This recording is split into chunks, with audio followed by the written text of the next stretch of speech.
Hello traders, welcome back to our channel. നമ്മുടെ channel Nifty and bank Nifty അനാലിസിൻ്റെ ഏറ്റവും പുതിയ വീഡിയോയിലേക്ക് നിങ്ങൾക്ക് എല്ലാവർക്കും ഒരിക്കൽ കൂടി സ്വാഗതം. ഞാൻ വൈസ് പാണക്കാട്. സോ എങ്ങനെ ഉണ്ടായിരുന്നു ഇന്നത്തെ മാർക്കറ്റ്? നല്ല ഒരു ഷാർപ്പ് ഫോളായിരുന്നു അല്ലേ? സത്യം പറഞ്ഞാൽ ഞാനത് ഈ ഒരു ഫോൾ ഞാൻ എക്സ്പെക്ട് ചെയ്തിട്ടില്ല കേട്ടോ. ഞാൻ വിചാരിച്ചത് മാർക്കറ്റ് എക്സ്പയറി വരെ ഈ ഒരു ചവിട്ടി തള്ളി കൊണ്ടുപോയിട്ട് അവസാനം വെറുപ്പിച്ച് അവസാനം വെറുപ്പിൻ്റെ നെല്ലിപ്പലക കാണിക്കും എന്നുള്ള രീതിയിലാണ് ഞാൻ പ്രതീക്ഷ ഉണ്ടായിരുന്നത്.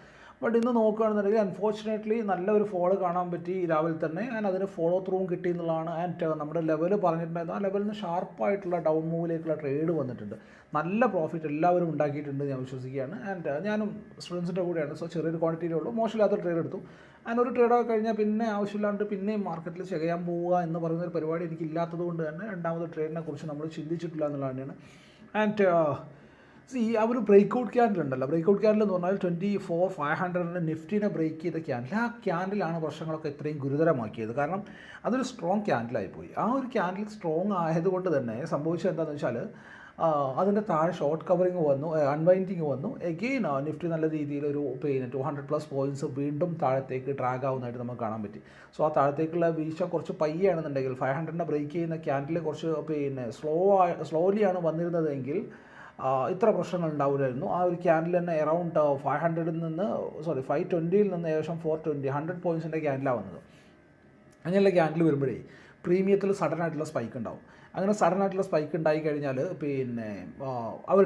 ഇട്ടിട്ട് ഓടിക്കഴിഞ്ഞാൽ പിന്നെ ആ ഒരു മൊമെൻറ്റം കണ്ടിന്യൂ ചെയ്യാനുള്ള പരിപാടി അവിടെ ഉണ്ടാവാറുണ്ട്. അതാണ് ഇന്നത്തെ കേസിൽ സംഭവിച്ചിട്ടുള്ളത്. ആൻഡ് ആ ഒരു വീഴ്ചയിൽ തന്നെ അത്യാവശ്യം വലിയ പ്രോഫിറ്റ് ഉണ്ടായിട്ടുണ്ട്. പിന്നെ അതിനുള്ളിൽ ചെയ്യണോ വേണ്ടതിലൊക്കെ ഓരോരുത്തരുടെ പേഴ്സണൽ ഒപ്പീനിയനാണ്. ഞാൻ ആ പരിപാടിക്ക് എഗെയിൻസ്റ്റ് ആയിട്ടുള്ള ഒരാളാണ്.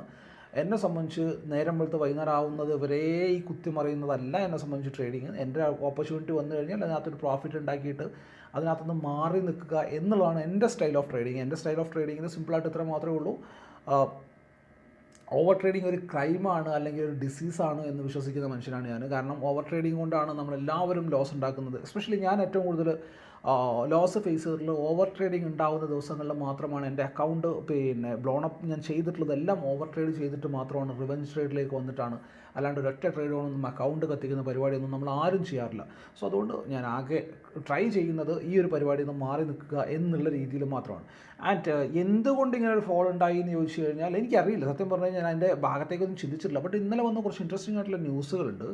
ആ ന്യൂസുകൾ ഇങ്ങനെയായിരുന്നു. 2% മാത്രമേ ഇൻഫ്ലേഷൻ നമ്മുടെ നാട്ടിലുള്ളൂ എന്നാണ് പറയുന്നത്. സംഭവം ഗവൺമെൻറ് പറയുന്നത് സിമ്പിളായിട്ട് ഇത്രയേ ഉള്ളൂ. നാട്ടിൽ പണപ്പെരുപ്പോ കാര്യങ്ങളോ കുഴപ്പങ്ങളോ ഒന്നും തന്നെ ഇല്ല. നിങ്ങൾ ഡേ ബൈ ഡേ നിങ്ങൾ പാവപ്പെട്ടവനായിക്കൊണ്ടിരിക്കുകയാണ്. അല്ലാണ്ട് സാധനം വാങ്ങാൻ കഴിവില്ലാത്തത് കൊണ്ടല്ല, അതായത് സാധനത്തിന് വില കൂടിയത് കൊണ്ടല്ല, നിങ്ങൾക്ക് സാധനം വാങ്ങിക്കാൻ കഴിവില്ലാത്തത് കൊണ്ടാണ് എന്നാണ് ഗവൺമെൻറ് പറഞ്ഞുകൊണ്ടിരിക്കുന്നത്. സത്യമായിരിക്കാം, പഠിച്ചവൻ അറിയാം, എനിക്കറിയില്ല. ഞാൻ ഈ 2% ഇൻഫ്ലേഷനുള്ള നാടൊന്നും ഞാൻ ഇത്രയും കാലമായിട്ട് കണ്ടിട്ടില്ല കേട്ടോ. ഇന്ത്യയിൽ പ്രത്യേകിച്ച് ഞാൻ കണ്ടിട്ടില്ല. കാരണം എന്താ വെച്ചാൽ 2% ഇൻഫ്ലേഷൻ എന്ന് പറയുമ്പം പറയുന്ന കേസ് ഇത്രയേ ഉള്ളൂ.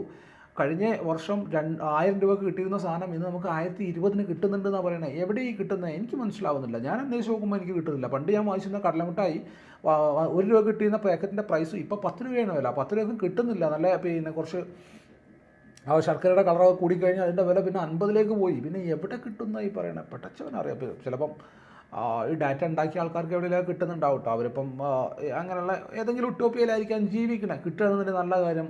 ജീവിത ചിലവുകളൊന്നും ഇല്ലാത്തൊരു രാജ്യത്ത് ജീവിക്കുകയാണെന്നുണ്ടെങ്കിൽ അത് പണ്ടോറ എന്ന് പറഞ്ഞാൽ ആ ഒരു വേറൊരു കാറ്റഗറി ഓഫ് സ്ഥലമാണ്. അങ്ങോട്ടേക്കുള്ള അഡ്മിഷൻ നമുക്കും കൂടി കിട്ടുകയാണെന്നുണ്ടെങ്കിൽ ഉണ്ടാക്കുന്ന പൈസ കുറച്ച് സേഫായിട്ട് വെക്കാമായിരുന്നു അല്ലേ. ഇൻഫ്ലേഷനോ കാര്യങ്ങളോ ഒന്നും ഇല്ലാത്ത ഒരു നാട്. എന്ത് സുന്ദരമായിട്ടുള്ള രാജ്യമാണതല്ലേ. അപ്പം എന്തായാലും അങ്ങനെ ആവട്ടെ. ഭാവിയിലെങ്കിലും ഇവർ ആഗ്രഹിക്കുന്നത് പോലെ നമ്മളുടെ നാടും ആവട്ടെ എന്ന് നമുക്ക് വിശ്വസിക്കാം. ആൻഡ് എഗെയിൻ ടോപ്പിക്കിലേക്ക് തിരിച്ചു വരികയാണെന്നുണ്ടെങ്കിൽ കഴിഞ്ഞ ദിവസം നമ്മുടെ NSEയുടെ വോളിയം റിസൾട്ട് പുറത്തു വന്നിട്ടുണ്ടായിരുന്നു. ട്രേഡിംഗ് വോളിയത്തിനെ കുറിച്ചൊരു ഇത് വന്നിട്ടുണ്ടായിരുന്നു. സോ പറഞ്ഞു വെക്കുന്ന കേസ് എന്താണെന്ന് വെച്ചാൽ നിഫ്റ്റി ആൻഡ് ബാങ്ക് നിഫ്റ്റിനെ ഞാൻ എടുക്കുന്നില്ല. ബാങ്ക് നിഫ്റ്റിയിലാണെന്നുണ്ടെങ്കിലും നിഫ്റ്റിയിലാണെന്നുണ്ടെങ്കിലും മിഡ് ക്യാപ്പിലാണെന്നുണ്ടെങ്കിലും നിഫ്റ്റി മിഡ് ക്യാപ്പുമാണ് ഏറ്റവും ബ്രൂട്ടലി ഇതായിട്ടുള്ളത്. ഏകദേശം 5%ഓളം വോളിയം മാത്രമേ ഇത്രയും ദിവസം, അതായത് 17th ഡേറ്റ്, ഒരു മാസം ട്രേഡ് തുടങ്ങിയിട്ട് പകുതിയായി. യൂഷ്വലി ഉണ്ടാവുന്നതിൻ്റെ 5% മാത്രമേ ഇപ്പോൾ വോളിയം ഉണ്ടായിട്ടുള്ളൂ എന്നുള്ളതാണ്. അത്രയും വോളിയം ഡ്രോ ഡൗൺ ആയിട്ടുണ്ട്. പ്ലസ് നിഫ്റ്റിയിൽ നോക്കുകയാണെന്നുണ്ടെങ്കിൽ നിഫ്റ്റി ബാങ്കിൽ നോക്കുകയാണെന്നുണ്ടെങ്കിൽ 25% ആയിട്ട് കുറഞ്ഞിട്ടുണ്ട്. 25% മാത്രമേ ആയിട്ടുള്ളൂ. ആൻഡ് നിഫ്റ്റിയിൽ ഓഫ് കോഴ്സ് കൂടിയിട്ടുണ്ട്. കാരണം എന്താ വെച്ചാൽ നിഫ്റ്റിയിലേക്കാണല്ലോ ആൾക്കാർ ചാടി കയറുക. സോ നിഫ്റ്റിയിൽ വോളിയം കൂടിയിട്ടുണ്ട്, ബാക്കിയുള്ളതൊക്കെ ഭയങ്കരമായിട്ടുള്ള രീതിയിൽ കുറഞ്ഞിട്ടുണ്ട്. ആൻഡ് കുറഞ്ഞിട്ടുണ്ട് എന്ന് പറയുമ്പോൾ തന്നെ അതൊരു നല്ല കാര്യമാണ് എന്ന് തന്നെ പറയേണ്ടിയിരിക്കുന്നു. കാരണം മാർക്കറ്റിൽ ട്രേഡ് ചെയ്യാനായിട്ട് വന്നിരിക്കുന്നവന്, ട്രേഡിങ് അറിയുന്നവന് ഇത് ഒരു നല്ലൊരു ഓപ്പർച്യൂണിറ്റിയാണ്. കാരണം ടെക്നിക്കൽ അനാലിസിസ് ഒക്കെ നല്ല സൂപ്പറായിട്ട് വർക്ക് ആവുന്നുണ്ട്. സപ്പോർട്ടിനെ ബ്രേക്ക് ചെയ്ത് കഴിഞ്ഞാൽ മാർക്കറ്റ് അടുത്ത സപ്പോർട്ട് വരെ വരുന്നു, അതിനെ ബ്രേക്ക് ചെയ്ത് കഴിഞ്ഞാൽ മാർക്കറ്റ് അടുത്ത സപ്പോർട്ട് വരെ വരുന്നു. അതിനിടയിൽ ചെറിയൊരു പുൾ ബാക്കോ കാര്യങ്ങളോ, അതായത് പ്രോപ്പർലി നമ്മുടെ ഫിബൊനാച്ചിയൊക്കെ വെച്ച് നോക്കിക്കഴിഞ്ഞാൽ കിട്ടാവുന്ന ബ്യൂട്ടിഫുൾ പുൾ ബാക്കിൻ്റെ ലെവലിലേക്ക് മാർക്കറ്റ് വരുന്നു. അവിടുന്ന് വീണ്ടും മാർക്കറ്റ് താഴത്തേക്ക് വരുന്നു. നല്ല രസത്തിലുള്ള ഒരു ട്രേഡിങ്, നല്ല ഫ്ലോയിലുള്ള ഒരു ട്രേഡിങ്ങിലേക്ക് മാർക്കറ്റ് വന്നിട്ടുണ്ട് എന്നുള്ളതാണ് സത്യം. ആൻഡ് പ്രീമിയത്തിൽ നോക്കുകയാണെന്നുണ്ടെങ്കിൽ ചില കളികളൊക്കെ ഉണ്ട്. ബട്ട് പ്രീമിയം എന്ന് പറയുന്നത് നമ്മൾ ഈ ചെയ്യുന്ന ഓപ്ഷൻ ബൈയിങ് എന്ന് പറഞ്ഞാൽ ട്രേഡിങ്ങിൻ്റെ എക്സ്ട്രീം ലെവലാണല്ലോ. നമ്മളൊക്കെ ഈ ഖത്തറൊക്കെ കിലാടി ടൈപ്പാണല്ലോ. നമുക്ക് ഏറ്റവും ഡേഞ്ചർ ആയിട്ടുള്ള കാര്യങ്ങളിലാണല്ലോ നമുക്ക് ഒന്നുകൂടി കുൽസിതം കൂടുക. അപ്പം പിന്നെ ആ ഭാഗത്തേക്ക് നോക്കണ്ട. ഞാൻ പറഞ്ഞത് പ്രീമിയത്തിൽ നിങ്ങൾക്ക് എസ് എൽ കിട്ടുന്നുണ്ടോ, പ്രീമിയത്തിൽ നിങ്ങൾ ട്രേഡിങ് ശരിയാവാണ്ടിരിക്കുന്നുണ്ടോ, അല്ലെങ്കിൽ സ്റ്റിൽ പഴയ പോലെ തന്നെ ഉണ്ടോ എന്നുള്ളതൊക്കെ രണ്ടാമത്തെ കാര്യമാണ്. രണ്ടാമത്തെ കാര്യമായിട്ട് പറയാൻ കാരണം ഓപ്ഷൻ ട്രേഡിംഗ് എന്ന് പറയുന്നത് നമുക്കുള്ളതല്ല എന്നുള്ളതാണ് reality. Option trading, option is A hedging instrument. അത് വലിയ ക്വാണ്ടിറ്റി കയ്യിലുള്ള ആളുകൾ ഹെഡ്ജ് ചെയ്യാൻ വേണ്ടിയിട്ട് മാത്രം ചെയ്യുന്നൊരു പരിപാടിയാണ് ഓപ്ഷൻ ട്രേഡിംഗ്. നമ്മുടെ കയ്യിൽ ക്യാപിറ്റൽ കുറവാണ്, നമുക്ക് വേറെ എക്സ്ക്യൂസുകളില്ല എന്ന് പറഞ്ഞിട്ട് നമ്മൾ അങ്ങോട്ട് ചെല്ലുന്നതാണ്. അതിന് പകരം നമ്മളിപ്പോൾ സ്റ്റോക്കിനെ ഫോളോ ചെയ്യുകയാണെന്നുണ്ടെങ്കിൽ ആ സ്റ്റോക്കിൽ പ്രോപ്പറായിട്ട് എന്താവുന്നുണ്ട്, പിന്നെ സപ്പോർട്ട് റെസിസ്റ്റൻസുകളൊക്കെ പ്രോപ്പറായിട്ട് വർക്കായി തുടങ്ങിയിട്ടുണ്ട് as compare to previous month. അപ്പം നമുക്ക് ഓപ്പർച്യൂണിറ്റി നമ്മൾ ഇവിടെ ഫൈൻഡ് ഔട്ട് ചെയ്യുന്നതുകൊണ്ടാണ്, ഈ ഓപ്ഷൻസിൽ ഫൈൻഡ് ഔട്ട് ചെയ്യുന്നതുകൊണ്ടാണ് നമുക്ക് ഈ ഒരു ബുദ്ധിമുട്ട് തോന്നുന്നത്. അറ്റ് ദ സെയിം ടൈം അതേ ഓപ്പർച്യൂണിറ്റി നമ്മൾ പിന്നെ ഫ്യൂച്ചേഴ്സിലോ അല്ലെങ്കിൽ പിന്നെ സ്റ്റോക്കിലോ ഫൈൻഡ് ഔട്ട് ചെയ്യാൻ ശ്രമിക്കുകയാണെന്നുണ്ടെങ്കിൽ ഇത്ര ഭയങ്കര ബുദ്ധിമുട്ട് വരുന്നില്ല എന്നുള്ളതാണ്. സോ നമുക്ക് എന്തായാലും ചാർട്ടിലേക്ക് പോകാം. നാളെ നമുക്ക് എന്താണ് ട്രേഡ് പ്ലാനുകൾ എന്നുള്ളത് നോക്കേണ്ടതുണ്ട്. ഇന്ന് അത്യാവശ്യം നല്ല ഒരു ക്രൂഷ്യൽ ലെവലിലാണ് മാർക്കറ്റ് എൻഡ് ചെയ്തിട്ടുള്ളത്. സോ എഗെയിൻ നല്ലൊരു മൂവിനുള്ള സ്പേസ് കൂടി മാർക്കറ്റിലുണ്ട്. എഗെയിൻ ഓൾമോസ്റ്റ് ബ്രേക്ക്ഔട്ട് ഫെയിലിയർ എന്നുള്ള രീതിയിൽ തന്നെ മാർക്കറ്റ് എത്തിയിട്ടുണ്ട്. സോ നമുക്ക് എന്തായാലും ചാർട്ടിൽ പോയിട്ട് എന്തൊക്കെയായിരുന്നു ഇന്നത്തെ ഡിസ്കഷൻ ആൻഡ് ബാക്കിയുള്ള എന്തൊക്കെയാണ് നമുക്ക് നോക്കേണ്ടതെന്നുള്ളത് ഡീറ്റെയിൽ ആയിട്ട് നോക്കാം. വീഡിയോയിലേക്ക് പോകാം നമുക്ക്.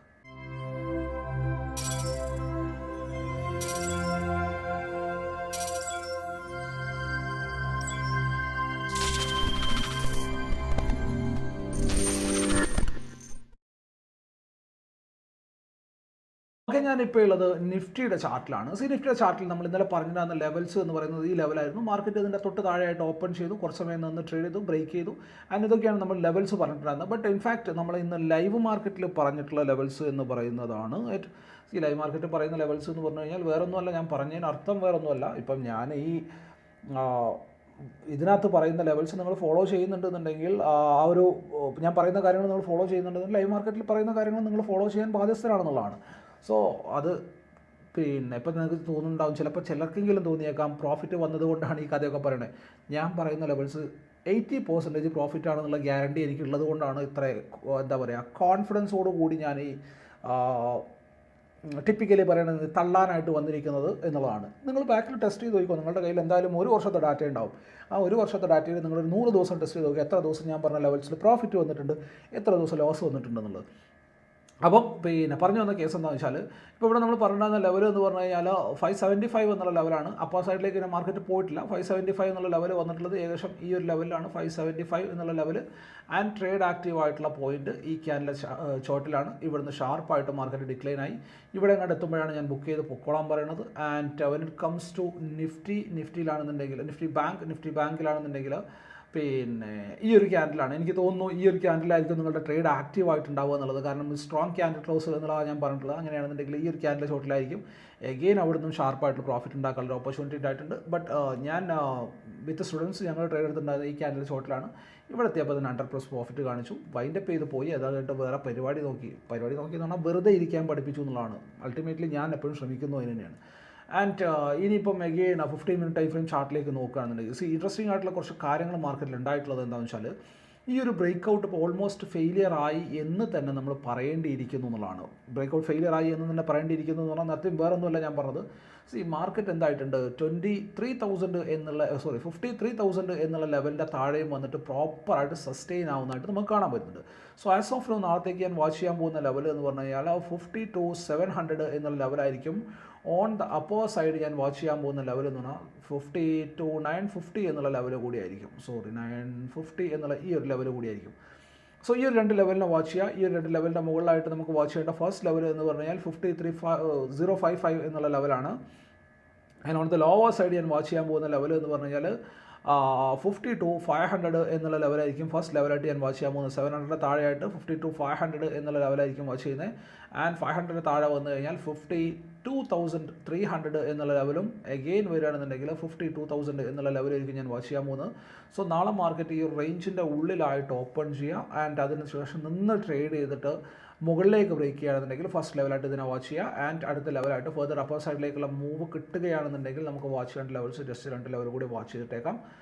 ആൻഡ് ഫസ്റ്റ് ലെവലായിട്ട് നമുക്ക് വാച്ച് ചെയ്യേണ്ടത് 230 എന്നുള്ള ലെവലാണ്. 230ക്ക് മുകളിൽ പോകുകയാണെന്നുണ്ടെങ്കിൽ അഗെയിൻ 500 എന്നുള്ള ലെവലിലേക്കൊക്കെയുള്ള മൊമെൻറ്റം ഉണ്ടാവും.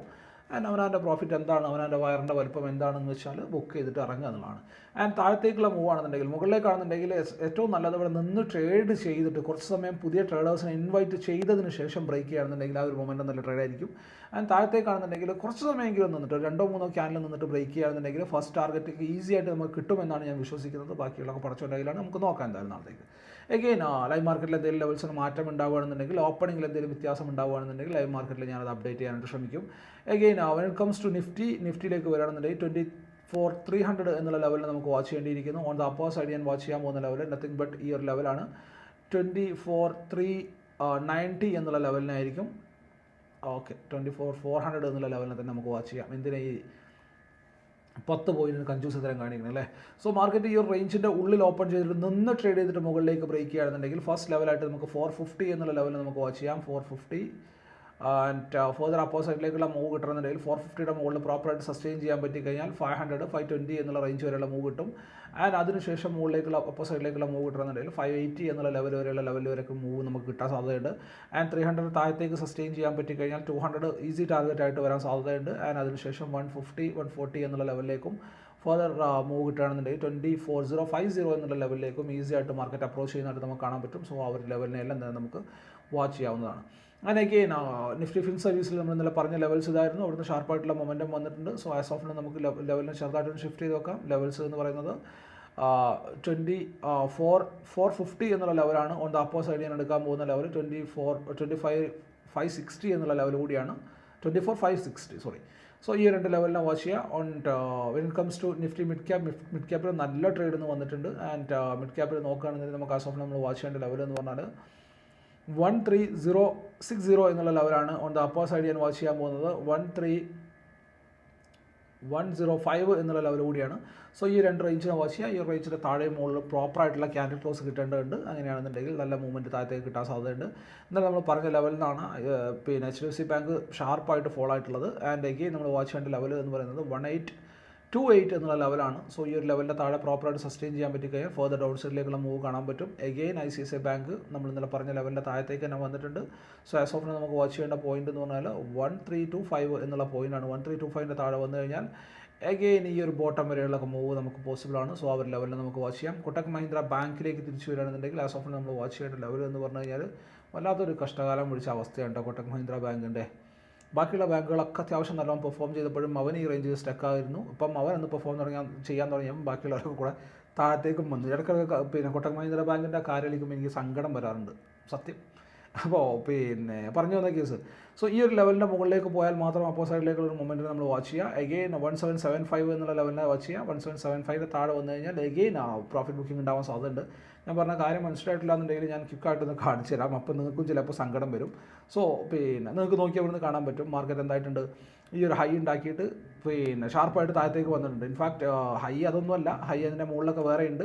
ബട്ട് ലാസ്റ്റ് പിന്നെ ഈ ഒരു ഹൈ ഉണ്ടാക്കിയിട്ട് മാർക്കറ്റ് താഴത്തേക്ക് വന്നിട്ടുണ്ട്. But at the same time നമ്മൾ HDFC ബാങ്കിൽ നോക്കുകയാണെന്നുണ്ടെങ്കിൽ HDFC ബാങ്ക് ഇന്നത്തെ ദിവസത്തെ ഈ ഡിക്ലൈൻ ഒഴിവാക്കി കഴിഞ്ഞാൽ മിഞ്ഞാന്നൊക്കെ നിന്നിട്ടുണ്ടായിരുന്നത് ഓൾ ടൈം ഹൈൻ്റെ മുകളിലായിരുന്നു. അതിൻ്റെ രണ്ട് ദിവസം മുമ്പ് ഒരാഴ്ച മുമ്പ് നിന്നിട്ടുണ്ടായിരുന്നത് പുതിയ ഓൾ ടൈം ഹൈയിലായിരുന്നു.